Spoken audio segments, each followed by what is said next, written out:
한 시간의 결론은 형상이 모양이다. 그랬습니다. 단순한 얘기를 왜 한 시간 동안 했습니까? 그럴 수 있겠죠. 그건 굉장히 중요하죠. 그런데 그 형상이 뭡니까? 아까 첼렘. 이 말뜻을 가지고 생각하면 안 돼요. 되게 이것을 얘기하는 분들은 두 가지로 자꾸 갑니다.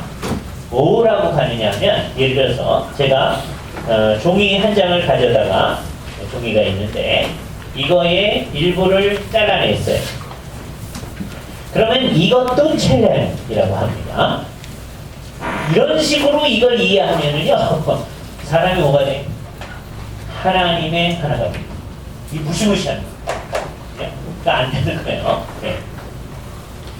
이 세상에 있는 사람들이, 아까 그래서 우리 기독교에서 정말 중요한 건 뭐냐면 하나님과 인간의 근본적인 차이를 분명히 하는 거예요. 이게 무너지면 기독교는 없어집니다. 그죠? 사람들이 이것을 무너뜨리는 방식이 여러 가지가 있는데, 하나는 신비주의의 길이 있습니다. 신비주의는 목표가 뭐냐면 신인합이래요. 하나님과 인간이 하나가 돼요. 물론 하나님을 높이면서 표현합니다. 아주 신앙의 높은 경지에 도달했을 때 목표는 뭐냐? 물방울 하나가 대양에 딱 빠지는 것처럼. 우리가 물방울이라는 거예요. 태평양이나 대서양이나 그 대양 속에 우리가 딱 빠지면 우리는 없어지죠. 그래서 정말 고귀한 신앙의 경지는 뭐냐? 나는 간 곳이 없고 오직 주만 보이도다. 우리 찬송하는 것처럼 주님이 모든 것이 되시는 거다. 근데 한번 들여다보면요, 굉장히 겸손한 것 같은데 자기가 어디가 들어가 버렸어요? 신 안으로 들어가 버렸어요. 그렇죠? 그래서 신인 합일의 경지, 이게 늘 신비주의자들이 추구하는 거예요. 모든 이단들이 궁극적으로 가려고 하는 데가 있습니다. 신천지도 결국은 그 지향하고 있거든요. 네, 신탄. 신천지를 만들었던 기본적인 교과서예요. 네, 신탄에 보면 그렇게 가고 있어요. 그죠? 물론 이제 그 사람들은 날마다 변모를 하기 때문에 그건 이제 잘못됐다. 그렇게 얘기하는 거예요. 네? 네. 그러나 그 기본적인 사상에서 벗어난 게 아니죠. 그 일을 한 사람이 이만이고, 그래서 신이 탄생한 거라는 거예요. 그리고 다른 사람도 그렇게 돼야 된다. 이렇게 생각합니다. 그러니까 신천지가 정말 이단이라고 하는 게 이런 데서도 아주 분명히 드러나는 거거든요. 동양 사상 뭐 이런 거 다 합쳐가지고서는 이상한 이단을 하나 만들어놨는데, 어떻게 그렇게 많은 사람들이 그걸 따라가고 있는지 참 이상합니다. 근데 거기뿐만 아니라 모든 신비주의는 이렇게 가는 거예요. 근데 여기 첼렘을 가지고서도 그렇게 가는 경우가 있습니다. 또 하나, 고대의 근동 또는 구약에 관심 있어 하는 분들은 어떤 식으로 이제 가려고 하느냐 하면, 왕이 자기가 사는 지역에다가 이렇게 경계에 해당하는 곳에 자기 상들을 만들어놔요. 상, 이미지예요. 그게 첼렘. 그러니까 하나님이 온 세상의 왕으로서 자기의 상을 이렇게 이 세상에 두셔가지고 이 세상이 하나님의 영역이다라고 하는 것을 나타냈다. 뭐 이렇게 얘기하려고도 해요. 이게 좀 이상한 겁니다. 그러니까 마치 여러분들 통일시대 때의 진흥왕 순수비, 이게 곳곳에 있잖아요. 자기 영표 있는 것처럼. 옛날에 왕들이 자기 상을 곳곳에 이렇게 만들어주는 것처럼 했다. 그러면 이제 사람이 그런 의미의 상이다. 그렇게 얘기하려고 하는 겁니다. 이게 전부 다. 그래서 대개는 이것으로부터 구약학자들이, 이건 잘못된 구약학자들이죠, 통치애로 가는 경우가 있습니다. 첼렘이 자기의 통치 영역을 얘기하는 거니까 통치다. 근데 사실 우리가 오류를 안 빠져들어가는 제일 좋은 길은 뭐냐 하면요, 과거의 역사를 다 들어가 보는 겁니다. 그렇죠? 16세기에 우리가 말하는 자유주의자들이 있었는데요. 그 사람들이 소치니안이라고 하는 사람들입니다. 소치니안은 왜 소치니안이냐면 소치누스라고 하는 사람의 생각을 따라가는 사람들이에요. 그래서 이제 이 사람들을 소치니안 또는 소시니안이라고 얘기합니다.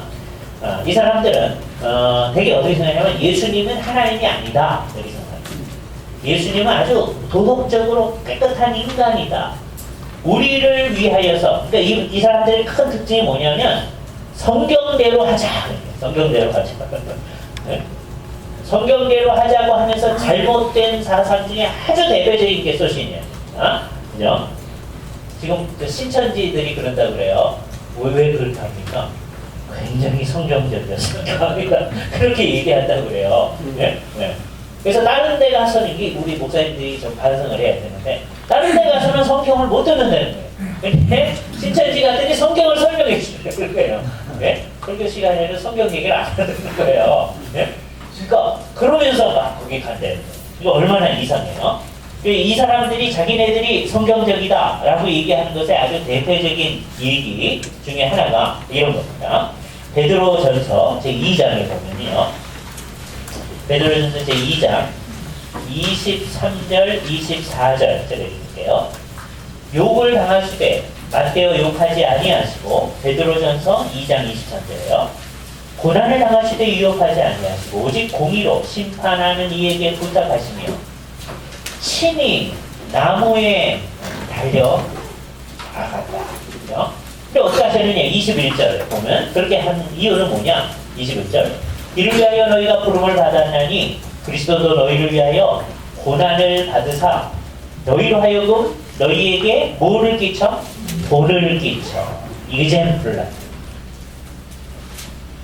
좋은 본을 끼쳐 그 자취를 따라오게 하려 하셨느니라. 그래서 그는 욕을 당하시되 욕하지 않았고, 고난을 당하되 위협하지 않았고, 공의로 심판하는 자에게 부탁하셨다. 그죠? 그가 친히 십자가에 달려 하셨다. 이렇게 하는 이유는 뭐냐? 우리로 하여금 21절 말씀을 강조하는 거예요. 그 자취를 따라오도록 하기 위해서 소시니아는 성경대로 예수 그리스도의 모범을 본받아 나아가야 된다. 그래서 그리스도의 구속을 이 사람들은 모범설적으로 생각합니다. 십자가는 우리의 모범을 위해 그리스도께서 죽기까지 순종하신 것처럼 우리도 순종하도록 하기 위해서.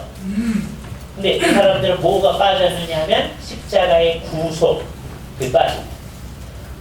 23절만 잘 봐도, 24절만 잘 봐도 이게 빠질 수가 없습니다. 24절 뭐라고 그랬어요?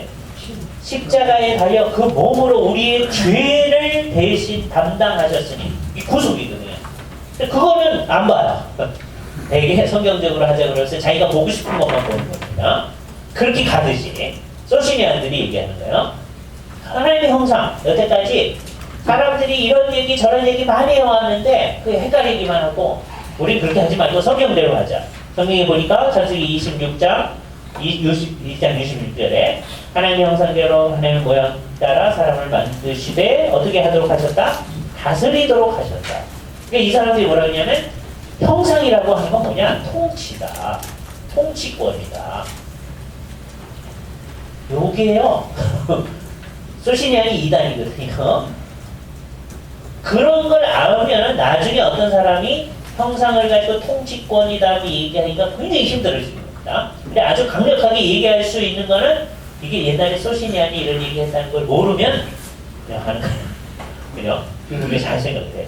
그죠? 성경을 우리 마음대로 하지 않도록 하는 중요한 방법의 하나는 과거의 역사 속으로 들어가서 사람들이 무슨 얘기를 했는지를 보면 옛날 사람들이 잘못 얘기한 건 안 하는 거예요.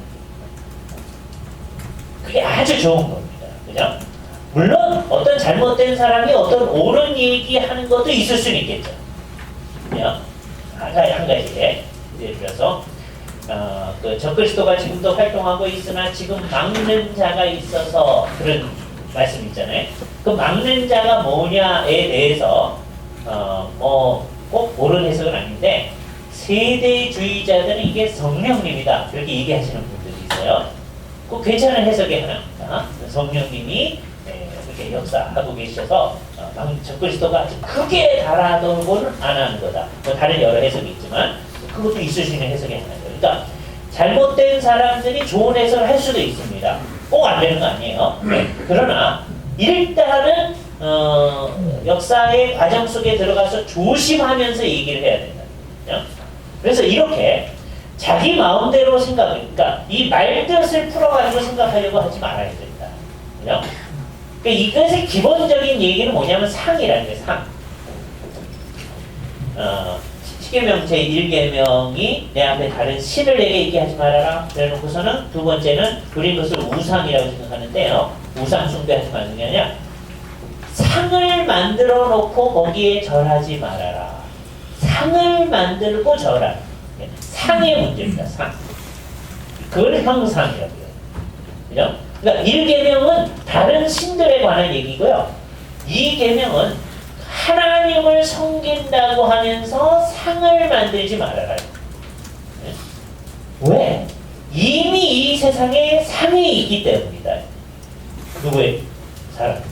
사람이 하나님의 상이다.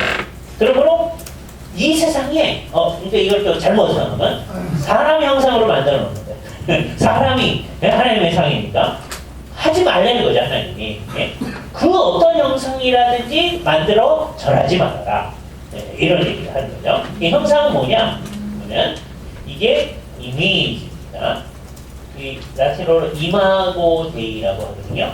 하나님의 형상. 이마고라는 게 뭐냐면 이미지. 아주 단순하게 보려면 이렇게 하시면 돼요. 오늘 아침에 여러분이 이제 학교에 오시려고 나오셨을 때 반드시 어디 앞에 딱 한번 서셨을 거예요. 거울 앞에 서시죠. 그러면 거울에 여러분의 상이 맺히죠. 그죠? 그거하고 연결시켜서 생각을 해보시면 좋아요. 우리가 하나님의 형상이라고 하는 게 뭐냐라고 했을 때 그 상이 뭐냐면 여러분을 반영하고 있는 거거든요. 그죠? 그러니까 이 우리가 하나님의 형상이다라고 하는 것은 기본적으로는 이게 1차적으로는 동사적으로 생각해야 됩니다. 그런 다음에 우리가 명사적 의미를 여기에다 덧붙여야 돼요. 첫 번째는 동사적이에요. 우리는 어떤 존재냐? 하나님을 반영해야 하는 존재다. 이게 동사적이에요. 반영한다. 네? 뭘 반영할 거냐? 하나님의 어떠하심을 반영한다. 물론 여기로 이제 가지 않고 잘못된 대로 간 사람들 얘기를 이따 먼저 하겠어요. 네, 미리 정답을 얘기해 놔야 우리들이 나중에 안 헷갈리니까. 그러니까 하나님의 형상이라고 하는 것은 뭘 얘기해? 우리가 우리의 평생 하나님의 어떠하심을 반영해야 할 존재다라고 하는 것을 이게 사람이 가야 할 방향, 목표 그걸 얘기해 주는 거예요. 그럼 어떤 것이 반영하는 거냐? 하는 그거 얘기죠. 이따 이걸 이제 볼 겁니다. 그죠? 그거를 우리가 뭐라고 그래? 하나님의 어떠하심을 반영하는 인간의 어떠함. 이거하고 이거는 똑같은 건 아니죠. 반영적인 거니까. 이때 사용할 만한 아주 좋은 단어가 뭐냐면 이거하고 이거 똑같은 것일 때는 그게 하나의 의미를 가진다. 일의적이다. 이거 이게 완전히 다를 때는 그게 다양한 의미를 가진다. 그게 다의적이라고 해요. 이때는 의로 의자가 아니라 의미라는 의미로 이렇게 사용해요. 네. 그런데 이럴 때 연관성이 있으면서도 똑같지 않을 때 이때 쓰는 말이 뭐라는 말을 쓰냐면 유비라는 것입니다. 유비적이다. 사람은 어떤 존재냐? 하나님에 대해서 유비적 존재. 삼국계 유비 생각하지 마시고요. 아날로지컬. 그죠? 아날로지. 재미있는 단어입니다. 이 단어는 워낙 사실은 토마스 아퀴나스가 맨 처음 사용한 단어입니다. 그리고 맥락도 똑같아요. 완전히 똑같은 것도 아니고 완전히 다른 것도 아닐 때 그걸 쓸 때 아날로지라는 말을 아퀴나스가 썼어요. 유비라는 말을 썼어요. 근데 결국 토마스 아퀴나스는 이상한 결과를 나타냈는데 이게 아까 우리가 얘기한 천주교의 틀하고 비슷합니다. 어떻게 되냐면요. 천주교에는 인간이 이성으로 어느 정도는 다 할 수 있잖아요. 그러나 완전하지는 못하고 여기 이제 신앙으로 보충이 돼야죠. 토마스 아퀴나스 이 둘 다를 강조하는 거예요. 그런데 아날로지 하니까 인간이 이성으로 하나님은 어떠한 분이 아닐 수 있고 뭐 이렇게 어느 정도 하는 게 괜찮다고 그랬잖아요. 타락이 별 문제가 없으니까. 그러니까 여기서 자기가 의도하지 않았을 건데 분명히 아퀴나스가 그걸 의도했을 것 같진 않아요. 그것도 나중에 하늘에 가서 하나님께 여쭤봐야 돼요. 그래서 의도하지 않았을 텐데 어떤 결과가 나타나느냐면 어느 정도까지는 하나님도 우리가 이성을 안 믿는 사람이 이성을 얘기합니다. 이성을 가지고 얘기하는 그 방도에 따라서 하나님도 생각하셔야 돼요. 그런 결과가 나타났어요. 왜? 이성이 별 문제가 없기 때문에 얘가 이성적으로 생각하는 건 하나님의 생각하고 어느 정도 같은 거예요. 예? 물론 하나님의 생각하고 인간의 생각은 똑같지 않다고 그래요. 이 사람은 되게 유비적이래요. 유비적이란 말을 이 사람이 처음 썼어요. 썼음에도 불구하고 어떤 경우가 나타나냐면 인간이 이성적으로, 안 믿는 사람이 이성입니다. 이성적으로 생각하는 바에 따라서 하나님도 그렇게 생각해요. 이상한 경우가 나타났죠. 자기가 그 의도했을 것 같지 않아요. 아퀴나스도 하나님을 섬기는 사람이니까 하나님 중심으로 생각하고 싶었을 거예요. 그러나 이상한 틀이 그런 결과를 만들어버렸어요. 그러니까 하나님이 우리의 생각에 종속되어지는 거예요. 코넬리우스 반틸이 이 유비적이라는 말을 쓰는데요. 이때는 정말 이거 완전히 뒤집어지는 겁니다. 하나님의 생각이 원형이고 이거를 우리가 반영해야 됩니다. 하나님의 존재가 원형. 철두철미야. 왜냐하면 옛날에 이것을 알기 때문에 이걸 더 강조해요. 네? 둘 다 유비라는 말을 쓰는데 완전히 다른 유비입니다. 이 세상에 유비라는 말을 쓰는 대표적인 두 사람이에요. 네? 토마스 아퀴나스. 아퀴네에서 온 토마스란 말이에요. 이 사람 이름은 토마스예요. 도마. 그죠? 아퀸이라는 지역에서 온 토마스라는 사람하고, 그 다음에 코넬리우스 반틸. 틸이라는 지역의 고넬료입니다. 근데 이게 이제 성이 된 거죠. 반틸이라고 합니다. 그죠? 네. 이게 성이에요. 고넬료입니다. 또 부모님들이 고넬료처럼 신앙이 좋아라 그래서 코넬리우스 그렇게 하는 거죠. 예. 서양사람 코넬리우스가 많아요. 다 고넬료입니다. 예. 근데 요 사람이 생각하는 유비하고 아퀴나스가 코넬리우스 반틸이 얘기하는 유비하고는 똑같은 하는데요. 의미가 완전히 달라져. 여기는 정말 하나님 중심적이고요. 여기는 의도하지 않게 인간이 하나님이 어떻게 해야 되고 말아야 되고 하는 것을 어느 정도는 결정해야 되는 것처럼. 그래서 여기는 인간 이성 중심이니까 주지주의 전통이 만들어집니다. 하나님이 어떻게 생각하셔야 되는지를 이미 우리가 결정할 수 있는 듯한 결과가 나타납니다. 이건 제가 볼 때는 정말 이거 그러지 아니지 봐야 되는데 만약 토마스 아퀴나스가 의도적으로 그랬다면 그 사람은 정말 나쁜 사람이고요. 제가 볼 때는 의도하진 않았던 것 같아요. 그러나 자기 체계 속에 딱 갇혀서 나타난 결과입니다. 우리도 아마 그럴 수도 있어요. 그죠? 정말 주를 위해서 좋은 일을 하려고 그러는데 자기가 잘못된 생각을 가져서 나쁜 결과를 나타낼 수가 있는 거죠. 그죠? 주님은 그 두 가지를 다 문제 삼으시는 거예요. 또 우리가 정확한 이해를 늘 받고 제대로 표현하려고 노력해야 돼요. 그래서 우리는 하나님의 어떠하심을 반영하는 어떠함, 요 하나님의 어떠하심을 반영하는 어떠함은 그거를 갖다가 하나님의 형상됨이라고 말할 수 있어요. 자, 이게 이제 우리가 갈 길입니다. 이로 가기 전에 사람들이 잘못 이해한 것서부터 먼저 갑니다. 하나님의 형상 그랬더니 맨 처음에 사람들이 뭘로 반응하냐면 형상은 아까 뭐라고 그랬어요? 모양이라고 그랬죠. 그러니까 눈, 코, 입, 손발을 자꾸 생각하는 거예요. 그죠? 육체적 형상, 육체적 모양 그걸 먼저 생각하잖아요. 그런데 하나님은 사람은 아니시니까 하나님은 몸이 없으시잖아요. 이걸 분명히 해야 됩니다. 근데 하나님은 몸이 없으신데 무슨 형상이 있냐? 하나님은 형상이 없는데 무슨 형상이 있냐? 이런 생각이 들잖아요. 고민을 하다가 어떤 사람이요 무릎을 탁 쳤습니다. 그래가지고서는 아주 기발한 생각을 하나 해낸 거예요. 어떤 생각을 했냐면 아까 하나님이 이 세상을 창조하시기 전에 하나님이 온 세상을 어떻게 통치하실 건지 미리 계획을 다 세웠다 그랬죠. 하나님의 작정에 의하면 인간이 타락했을 때 타락한 인간을 그냥 내버려 두지 아니하시고 그들을 구원하시기 위해서 누가 오실 거예요? 예수님이 오실 거죠. 예수님이 사람으로 오실 거 아니에요. 장차 태어나실 예수님의 그 형상대로 눈, 코, 입, 손발대로 사람을 만드셨어요. 정말 놀라우죠. 그래서 네. 그러니까 형상이라는 말이 모양이라는 말인데 그 모양이라는 말에 어떻게 하나님은 모양이 없는데 형상이 없는데 어떻게 하나님의 영원한 계획이 하면 예수 그리스도가 태어났는데 장차 태어날 예수 그리스도의 그 모양대로 사랑하셨다. 정말 기발한 아이디어입니다. 네, 루터가 신학자가 하고 그런 생각을 했는데 문제는 성경적이지 않잖아요. 그렇죠? 네. 근데 한번 이게 아니다. 칼빈의 기독교 강해에 보면요. 이런 생각이 얼마나 잘못됐는지를 열심히 강조합니다. 칼빈의 기독교 강요 1권 제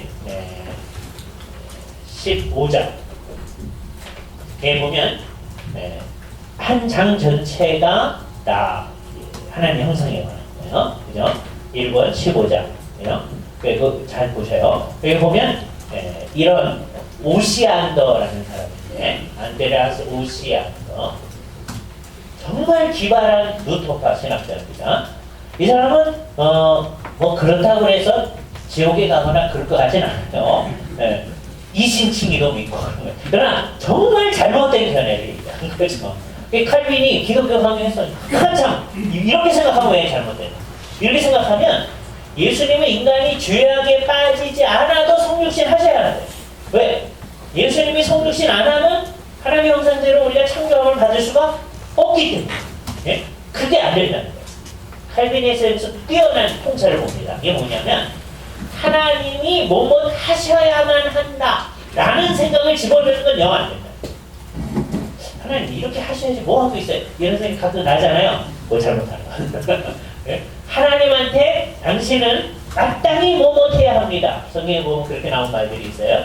네, 이걸 우리가 디바인 데이라고 합니다. 마땅히 뭐뭐 해야 합니다. 네? 성경 가운데서 하나님이 얘기해 줘요. 이거는 다 어디서 오냐면 하나님의 작정에서 오는 거예요. 네? 그런데 우리가 하나님을 이렇게 해줘야만 합니다. 하나님 창조도 안 하고 뭐 하세요? 이런 걸 하면 안 되는 거예요. 하나님은 창조하실 수도 있고 안 하실 수도 있어야 된다고요. 네? 인간이 타락했을 때 하나님은 구원하실 수도 있고 안 하실 수도 있어야 되지. 그게 정상적이에요. 타락했는데 구원도 안 하시고 뭐 하시는 거예요? 이런 걸 하면 안 돼요. 거의 모든 현대 신학은요. 타락한 인간을 반드시 구원하셔야만 하는 하나님을 만듭니다. 그게 어떤 하나님이냐면 은혜스러운 하나님이에요. God for us. 하나님은 자기 혼자 이렇게 있는 것으로 만족하지 아니하시고 우리를 위하시는 하나님입니다. 옳아요. 그런데 이걸 가지고 하나님한테 그것을 강요하면 하나님은 구원하셔야만 하는 하나님. 그 말입니다. 여기서도 그게 나타나는데 오시안더의 생각이 왜 틀려요? 예수 그리스도는 뭐 하셔야만 해요? 성육신 하셔야만 해요. 그 잘못해요. 한 번 안 됐다고 그랬으면 이건 나오지 말아야 되는데 신학에 보면요. 못 가다 이런 견해는 그렇죠? 정말 이상한 거예요. 한 번 이제 끝났잖아요. 그 사람들 어디 갔느냐면 극단에서 극단으로 갔어요. 맨 첫 번째 견해가 형상과 모양을 어디서 찾는 거였죠? 몸에서 찾는 거예요. 육체적 형상에서 찾는 거였잖아요. 그러니까 이제는 어디서 시작했어요? 영에서 찾는 거예요. 그래서 사람의 영혼이 하나님의 형상이다. 이렇게 하는 거예요. 사람의 영혼이 하나님의 형상이다. 이런 견해를 가지는 사람은 천사도 하나님의 왜 천사는 영만 있으니까 영이 형상입니다. 천사도 하나님의 형상이다. 이렇게 가요. 네? 이 잘못되어 있는 거예요. 왜 성경이 예가 없어요. 천사한테 하나님의 형상이라고 하지 않았단 말이에요. 네. 안타까운 게 이렇게 얘기한 사람 중에 대변인이 누구냐 하면 우리가 제일 존경하는 사람의 한 사람입니다. 그레스햄 메이션. 네, 우리가 그레샴이라고 발음하는데 자기 이름을 그레스엠 또는 그레스햄이라고 발음하라고 했어요. 그래서 발음을 그렇게 해야 됩니다. 저희가 발음하려는 대로 발음을 해야 돼요. 네. 우리나라에서는 전부 다 그레샴 이래 놨어요. 자기가 하지 말라고 했는데 그레스 M 아마 그게 옳은 것 같아요. 그레스 M 저는 그레스 M 네이처. 이거는 웨스트민스터 신학교를 세운 겁니다. 제일 우리가 존경하는 거죠. 그런데 형상 문제에 있어서는 정말 하나님의 형상은 뭐다? 영이다. 메이천이 의도하지 않은 결과가 나타난다. 그렇게 하면 어떻게 되느냐면 사람의 영은 하나님의 형상인데 뭐는 아니게 돼? 몸은 아니게 돼. 그래서 영을 높이고 몸을 이렇게 낮추어 보는 결과다. 메이천 이외에도 상당히 이쪽으로 가시는 분들이 많이 있어요. 이것도 아니다. 그럼 뭐냐? 여기에 이제 도움을 주신 분이 정말 이게 획기적인 도움을 준 사람이 칼빈입니다. 우리는 칼빈의 얘기를 들어보고 배운 다음에 이제 칼빈에게서 배운 걸 가지고 이제 칼빈을 다시 들여다보겠어요. 칼빈은 뭐라고 했냐면 우선 뒷부분 얘기에서 보면 그게 아까 1번 15장 한 부분에서 나오는 건데요. 그러면 사람의 몸을 포함해서 하나님의 형상의 영광으로 장식되지 않은 부분은 한 부분도 없다. 다시 사람의 몸을 포함하여서 하나님의 형상의 영광으로 장식되지 않은 부분은 한 부분도 없다. 사람은 그 존재 전체가 다 어떻게 되어 있다면 하나님의 형상의 영광으로 장식되어 있다. 하나님은 존재 전체가, 사람은 존재 전체가 하나님의 형상이다. 그래서 칼빈에게서 이걸 배워가지고요, 아주 철저하게 우리 개혁파 신학자들, 예를 들어서 우리가 늘 교과서로 이제 할 만한 분 안토니 후크만에서 보면 사람이 존재 전체가 이 사람이 지난번에 뭘 강조한다고 그랬어요? 사이코소마틱 유니티 이걸 강조한다고 그랬죠? 사람은 사이코소마틱 유니티 영육 단일체로서의 사람 그게 하나님의 형상입니다. 영혼만 하나님의 형상이라고 하면 안 됩니다. 영육 단일체 그게 하나님의 형상입니다. 헤르만 바빙크가 이 일에 있어서 아주 대표적으로 잘 알리거든요. 프란시스 나이젤 리라고 하는 분이 있어요. 프란시스 제가 이제 잘못한 거를 미리 말씀드려야 되는데 우선 리 저하고 종씨예요. 그래서 그러니까 서양 사람들 이름 가운데 리 씨가 있습니다. 남북 전쟁 할 때 남군의 장군 가운데 리 장군 있잖아요. 그래서 네. 그래서 이제 한국 사람 가운데 이 씨를 이렇게 안 쓰고 이렇게 쓰시는 분들이 있죠. 이러면은 이게 헷갈린다고 해서 이승만 대통령이 늘 이렇게 쓰였어요. 그죠? 이정석 교수님이 이자를 이렇게 씁니다. 다른 사람 다 이렇게 쓰죠. 그죠? 네. 그래서 이름이 이래요. 프란시스 N-I-G-E-L-E. 그래서 사람 이름 쓰는 게 굉장히 어려운 건데요. 그래서 이렇게 돼 있게 돼서는 N-I-G-E-L, 그러니까 리겔 그랬어요. 프란시스 리겔리. 그래서 이제 이게 제 최초의 번역서입니다. 성경에서 본 인간 이라는 책이에요. 합동신학교 1학년 때 이제 번역해가지고 나왔는데 번역을 해가지고서는 이제 우리 교회에 가서 목사님 드렸더니 우리 목사님 부목사님 중에 한 분이 장희정 목사님이라고 있는데요. 대구에서 목회하십니다. 나이젤인데 그러시더라고요. 그래서 몰랐죠. 네. 그래서 이게 틀렸어요. 그죠? 네. 나이젤. 발음이 그렇게 하는 거죠. 네. 그 사람들이 어떻게 쓰는지 알아야 될 거 아니에요. 그죠? 네. 이분은 남아공 사람이에요. 남아공 사람인데 지금 호주에 살고 있는데 성경을 정말 철저하게 믿는데 너무 믿어요. 진짜 너무 믿어요. 네. 그래가지고서는 이걸 좋아하는 사람이 없어요. 네. 너무 철저해가지고서는. 네. 그래서 서양 사람들 가운데 주일 성수 운동 하는 사람이 대표적입니다. 근데 하여튼 이분의 아주 중요한 건 뭐냐면 이 세상에서의 문화적인 활동에 대한 칼빈주의적 강조죠. 이걸 아주 강조. 그러면 심심하면 박사학위를. 그래서 박사가 이게 명예 박사 말고요. 자기가 논문 써가지고 얻은 박사가 한 대여섯 개일 거예요.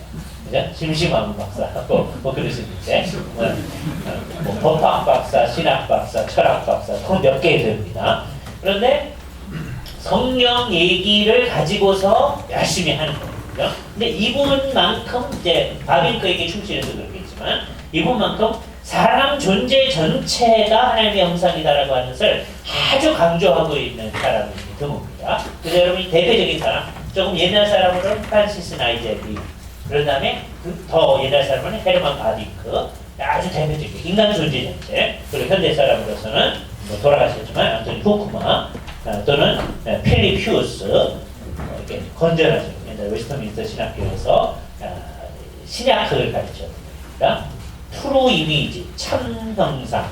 그래서 앞부분은 인간이 왜 하나님의 형상인가 하는 걸 얘기했고, 뒷부분은 이제 나중에 제가 얘기하려고 하는 인간이 타락했을 때 우리를 예수 그리스도의 형상으로 변화시키시는, 그래서 예수 그리스도가 하나님의 참 형상이 되게 하는, 그걸 얘기해요. 굉장히 중요한 책들인데요. 여기서도 보면 전부 다 사람 존재 전체가 하나님의 형상이다. 이거를 이 사람들이 다 누구한테서 배웠어요? 칼빈한테서 배웠습니다. 칼빈한테서 배운 거예요. 칼빈한테서 배운 걸 가지고 다시 칼빈의 글에로 갑니다. 그럼 이제 어떤 결과가 나타나요? 칼빈이 뭐라고 하냐면 아까 제가 인용했던 걸, 몸을 포함하여서 하나님의 형상의 영광으로 장식되지 않은 부분은 한 군데도 없다 그랬잖아요. 그리고 그 앞부분에 뭐라고 하냐면 하나님의 형상의 본래적인 장소는 영혼이지만, 칼빈이 그러죠.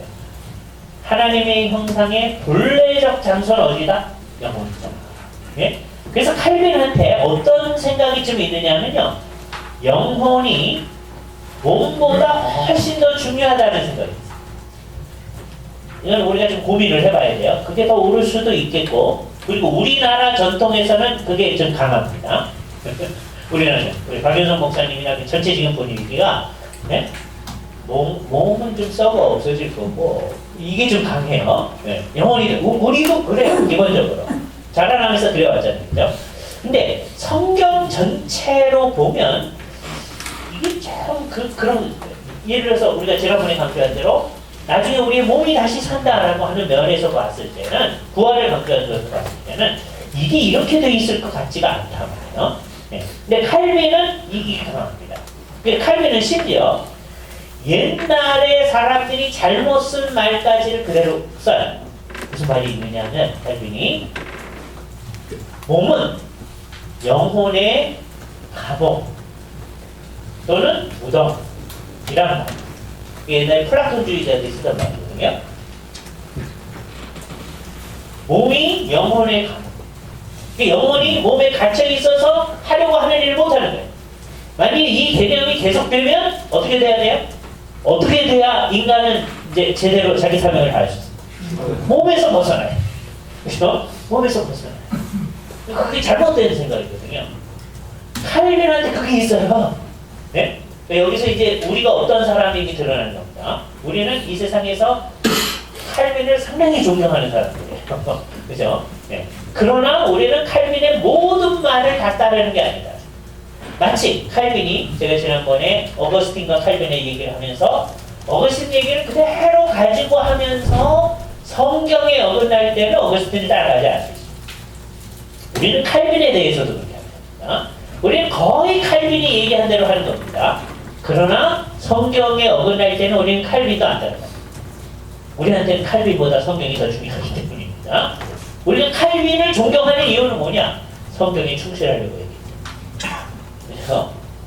그래서 칼빈은 그걸 기뻐할 겁니다. 네? 자기를 안 따라오는 거를 기뻐할 거예요. 네?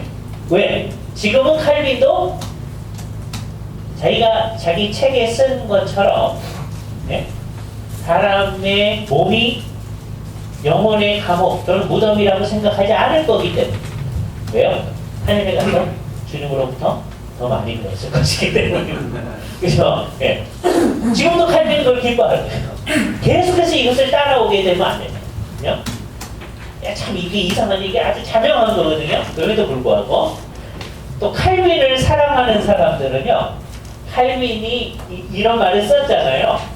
근데 그거는 그게 칼빈의 의도가 아니다. 또 이렇게 또 하시는 분들 되게 많아요. 그것도 좀 이상한 겁니다. 네. 근데 칼빈은 그게 거의 칼빈은 그러면 잘못한 거 하나도 없다는 말이니까. 네? 그래서 여러분한테 나눠드린 그 두 번째 논문에 보면 제가 이 점을 썼어요. 근데 그거를 싫어하는 칼빈 학자들 되게 많습니다. 네? 한국 학자들뿐만 아니고 서양 학자들도 그거 싫어하더라고요. 네? 칼빈이 틀렸다는 걸 못 참아요. 그래서 네. 그 칼빈에 대한 존경심을 알 수 있을 것 같아요. 그래서 네. 우리는 우리만 칼빈을 사랑하는 줄 알았더니 칼빈을 지적하는 걸 못 참아하는 이 세상에 많은 학자들이 있다는 걸 발견했어요. 그러나 그럼에도 불구하고 이거는 사실인 것 같습니다. 그렇죠? 그러니까 이게 우리의 신학하는 태도인 거예요. 우리는 성경에 근거해서 이 문제를 접근합니다. 그래서 칼빈이 이 형상 문제와 관련해서 잘못한 게 두 가지인데 이를테면 하나는 뭐냐면 형상의 본래적인 자리는 인간의 영혼이다. 몸은 부차적으로만 거기 있다. 따라서 영혼만 가지고 있는 천사도 하나님의 형상이다. 칼빈도 그렇게. 근데 요거는 정말 아닙니다. 성경에 어디에도 천사한테 하나님의 형상이라고 얘기해보거든요. 네. 그래서 우리가 이걸 분명히 해야 됩니다. 이게 재미있는 건데요. 우리가 이걸 누구한테 배웠어요? 칼빈한테 배웠어요. 칼빈한테, 왜냐면 사람의 몸과 영혼 전부 다가 뭐다? 하나님의 형상이다. 배웠잖아요. 칼빈한테 배운 것 가지고서 우리는 칼빈을 틀렸다고 얘기하는 겁니다. 그죠? 그렇게 가는 거예요. 이게 신학이 진전해요. 그죠? 그거에 따지면 아까 헬만 바비크, 프란시스 나이젤리, 그다음에 안토니 후쿠마 이런 분들이 훨씬 더 진전된 신학을 한 거예요. 근데 누구한테 배운 거냐? 칼빈한테. 그죠? 이게 재미있는 거죠. 같은 연속성을 지니면서 더 성경적 방향으로 나아가. 그죠? 그러면 그 하나님의 형상, 칼빈이 생각하는 것처럼 그 본래적인 자리가 영혼, 그게 아니라 몸과 영혼 전체가 하나님의 형상이라고 하는 그게 뭐냐라고 했을 때 우리가 생각해야 될 것이 두 방향이 있습니다. 한 방향은 뭐냐? 우선 우리 이제 개혁파의 독특한 이해에 가기 전에 일반적인 이해로 갈게요. 자, 사람의 존재 전체가 하나님의 형상인데, 그리고 이 형상은 그냥 가만히 있는 게 아니라 형상 노릇을 해야 된다. 즉 아까 말한 대로 하나님을 잘 반영해야 된다고 그랬죠. 그게 목표예요. 형상이면서 형상이 역할을 해야 돼요. 계속해서. 그게 아까 동사적이란 말입니다. 그래서 우리는 형상의 동사적 개념과 명사적 개념 둘 다를 다 사용해야 돼요. 하나만 사용하면 늘 잘못되는 겁니다. 둘 다. 기본적인 건 동사적 개념이다. 반영해야 돼요. 그래서 반영을 해나가길 원했고 그랬을 때 하나님의 더 온전한 현상이 됩니다. 맨 처음에 창조됐을 때도 온전한 현상이에요. 그런데 그런 역할을 제대로 계속해 나가길 원합니다. 그런데 문제는 뭐냐? 사람이 그걸 제대로 반영 안 하는 상태로 떨어집니다. 이게 떨어졌기 때문에 우리는 그것을 뭐라고 얘기냐면 The fallen image라고 말합니다. 타락한 형상. 그래서 중요한 게 뭐냐면 타락했어도 형상은 형상이다. 왜냐하면 성경이 계속해서 인간을 타락한 사람한테도 하나님의 형상이라고 말하고 있기 때문이다. 그죠? 두 곳을 우리 볼 텐데요. 창세기 9장을 보면 창세기 9장이니까 노아 타락 선장 사건이 있을 뿐만 아니라 노아 홍수 사건이 다 있은 다음입니다. 노아 홍수가 다 끝난 다음에 하나님께서 이렇게 얘기해요. 여기 좀 독특한 상황이 나타났는데 9장 1절에서 보세요. 하나님이 노아와 그 아들들에게 복을 주시며 그들에게 이르시되 생육하고 번성하여 땅에 충만하라. 왜 그러죠? 다시 시작해요. 네? 똑같은 얘기가 반복되잖아요. 창세기 1장 28절에서 얘기했던 얘기잖아요. 근데 나머지 다 죽고 노아의 식구들만 8식구만 남은 거예요. 그러니까 다시 시작하는 겁니다. 근데 차이점이 하나가 있어요. 똑같은데 차이점이 있어요. 2절 땅의 모든 짐승과 공중의 모든 새와 땅에 기는 모든 것과 바다의 모든 물고기가 너희를 두려워하며 너희를 무서워하리니 이것들은 너희 손에 붙이었음이니라. 옛날에는요 두려워하고 무서워하자는 말이 없어요. 근데 이제는 두려워하잖아요. 옛날에도 지배를 해야 됩니다. 그러나 그 지배는 무서워서 지배받는 그런 게 아니에요. 기꺼이 복종하는 형태의 지배예요. 그게 가장 정상적인 겁니다. 나중에 새하늘과 새 땅에서도 동물들이 있을 겁니다. 그죠? 새하늘과 새 땅에서 왜 동물들이 있어요? 왜? 어린아이가 뱀의 굴 속에 손 집어넣는다는 비유적 표현이 있잖아요. 그죠? 뱀 없는데, 네? 뱀의 굴 속에 집어넣는다. 그러면 안 될 거 아니에요. 그 비유를 잘 알아야 됩니다. 그죠? 네? 사자가 어린 양과 함께 뛰놀고, 그러면 동물들이 있는 거잖아요. 그죠? 네. 어떻게는 아니냐? 내가 키우던 그 고양이 그대로 새하늘과 새 땅에 있죠? 그건 아니에요. 네? 그게 인간과 동물의 차이. 영혼이 있느냐 없느냐의 차이. 새하늘과 새 땅에 분명히 고양이 있을 겁니다. 강아지도 있을 거예요. 그러나 내가 키우던 그거 다 없어요. 그냥 고양이가 있고 강아지가 있고 사자가 있고 호랑이가 있고 할 거예요. 네? 내가 그러나 사람은 이 세상에 있었던 그 사람은, 그러니까 동물들은 이 세상에 있었던 동물이 다 새하늘과 새 땅에 있는 거 아닙니까?